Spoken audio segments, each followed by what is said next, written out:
There's a phrase from the Bible that goes, without dreams and vision, we perish. How true.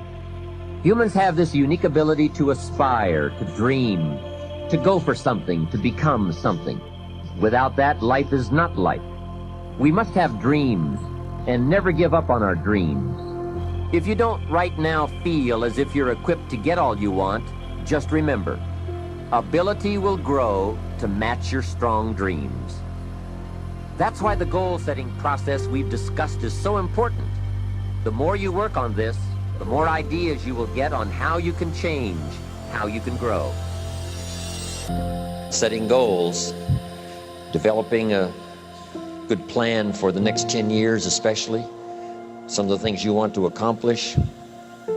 Let our dreams pull us through, our objectives sustain us, get us up early, keep us up late, all right, drive us to do the disciplines, read the books, take the classes, study, whatever is necessary. If the dreams are strong enough and the purpose is strong enough, we will pay the price.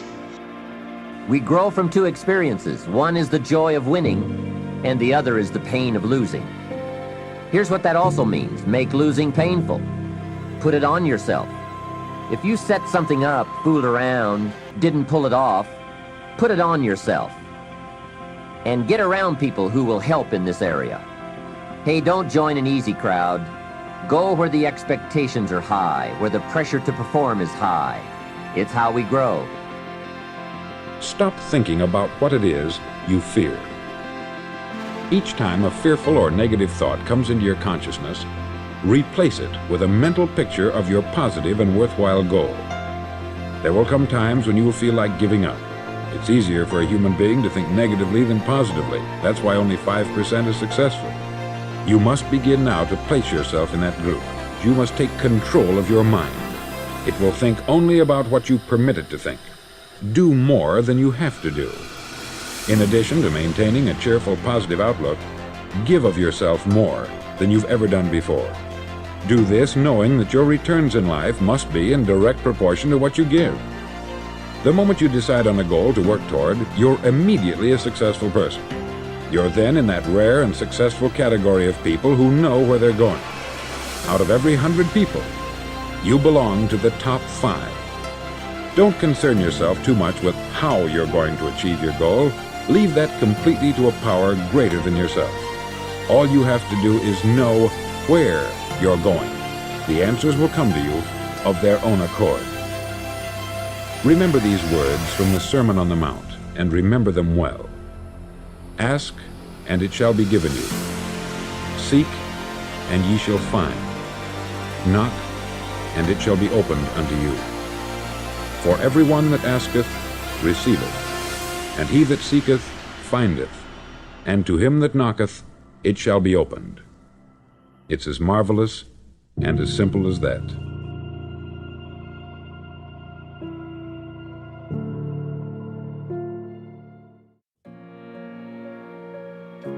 When we look out on our lives, you ask the question, what are you going to do? Look at, as you think about this that you know you need to handle, what are you going to do? And then write down 3 strong reasons on why you know you must take action. And be explicit and descriptive in your reasons, because your reasons have power. Your reasons will drive you. When you have doubt, when your faith becomes weak, your reasons will fortify your faith. When you have an inner conversation, say, no, don't do that. Your reasons will become your rod and your staff to comfort you, to take you through those challenging moments. So write down your reasons.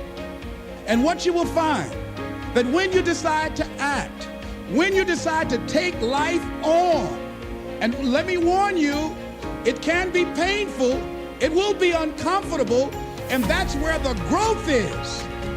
When you're uncomfortable, when you're stretching out, when you're taking life by the collar, you're going to get thrown to the ground again and again and again. But when you have determination, and you know that what you're doing is right, it gives you your life, it gives a special meaning and power to you.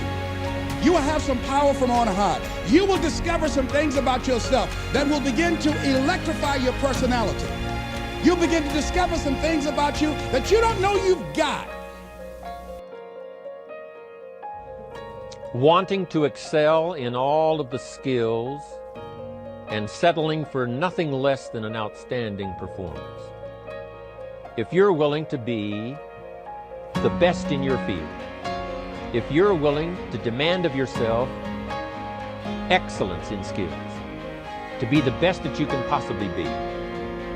In the training, do the best you possibly can. In doing a workshop, do the best you possibly can.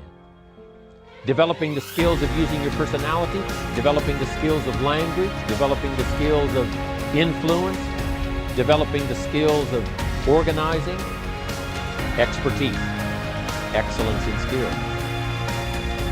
Here was the next one on my list, making a powerful contribution to you, the variable, and that is preparation. Well prepared. And preparation, of course, involves a whole lot of things. A big share of our life is preparing, getting ready. When we go to the first grade in school, we're just preparing for the second grade. After we've finished 2 grades, the 2 grades prepare us for number 3. Sometimes it seems like a long, excruciating time. And the time will just seem like it'll never come when we can finally have the performance that we really want. But it takes time to prepare. It takes time to get ready. And the decisions you make in the preparation time, those are the decisions that last for a lifetime. Preparing to have a good day. It's that preparing, maybe the night before, maybe the couple of days before the day that you're going to put everything together. The preparation for a meeting means that you've taken it serious. The preparation for doing a workshop means you're serious about the workshop. You want to make the best contribution. That kind of preparation is important. But here's preparation that's very vital, and that is to prepare yourself for success.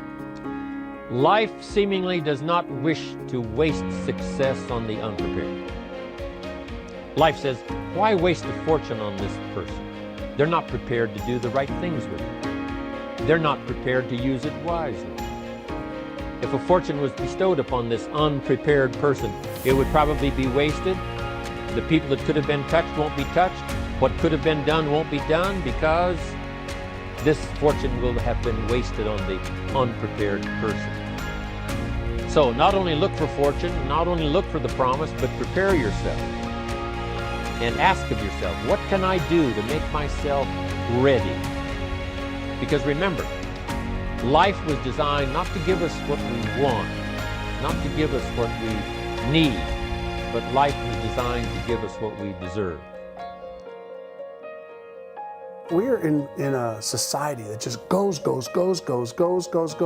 Texts, emails, phone calls, Facebook, Twitter, Vine. All these things are keeping us on this perpetual hamster wheel of do. That very few people stop and say, what am I doing? What am I not doing? What am I thinking? What am I feeling? So the first part is stop. Second part is to reframe.